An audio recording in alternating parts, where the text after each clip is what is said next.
మనం ఎక్కడ దొరికేస్తాం చెప్పిన దేవునికి? క్రియల్లో దొరికేస్తాం. ఏం చేస్తాం? ఎక్కడ దొరికేస్తాం?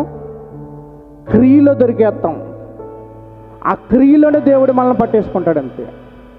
కానీ అబ్రహాము క్రియల్లో కూడా ఉత్తముడు అనిపించుకున్నాడు. యాకోబు రాసిన పత్రికలో మనకు కనపడతాడు. కానీ ఇక మనకి ఇవాళ సమయం తక్కువ ఉంది కాబట్టి మీకు ఎంతవరకు వినాలో, ఎంతవరకు మీరు గ్రహిస్తారో అంతవరకు సరుకు, అంతవరకు వాక్యం మీకు ఇవ్వాలని కోరుచున్నాను. కానీ ఇంకో మాట కూడా నేను ఇక్కడ మీకు ప్రస్తావిస్తాను. ఇస్సాకుని మీరు తీసుకున్నప్పుడు ప్రతిరూపంగా యేసుప్రభువుని మీరు అర్థం చేసుకోవాలి.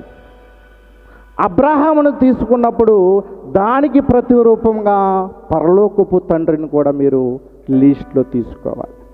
కాబట్టి ఆ వచనాలకి వెళ్దాం. అంతకంటే ముందు ఇంకో విషయాన్ని కూడా మీకు ఇక్కడ ప్రస్తావిస్తాను.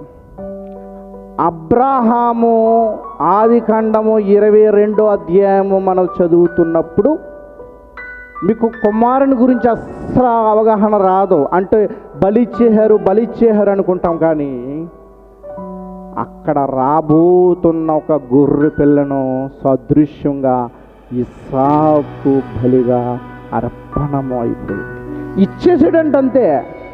శారమ్మ కూడా చెప్పలేదంట.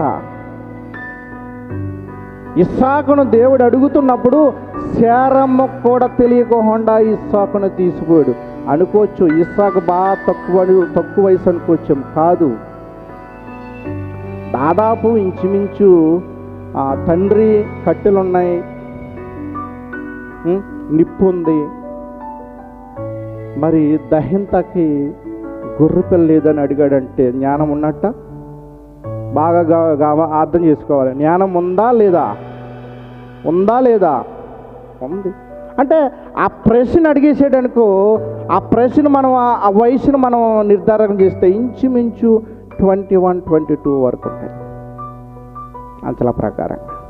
కాబట్టి దాన్నే మనం ఈ రోజుని ముందుకు వెళ్దాం. హెబ్రీయులు రాసిన పత్రిక